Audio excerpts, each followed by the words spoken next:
I want to ask you, before we let you go, about new reporting that I have with my colleague Jeremy Erb, and it is that the Select Committee is targeting a 150-year-old law in an effort to prevent another January 6th. And we've heard that law referenced with the John Eastman reporting now today. What exactly is the committee looking at?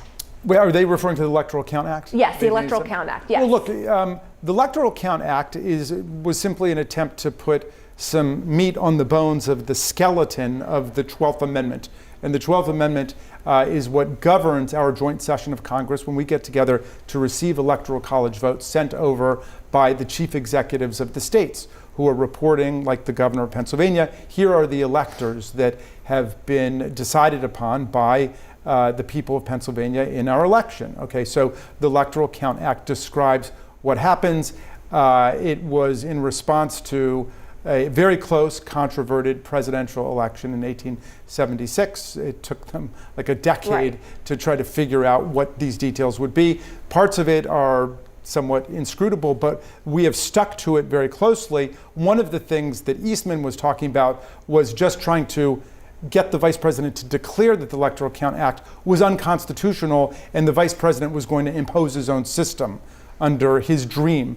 Fortunately, Vice President Pence rejected all that. He released a memo saying, I don't have the authority to do what Donald Trump is essentially asking me to do.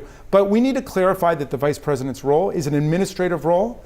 It's a chairing role. It's a ministerial role. It's not a role where Vice President Harris could just say, I don't like the way that state looks. I don't like the way that state looks. I'm going to dispense with their electors.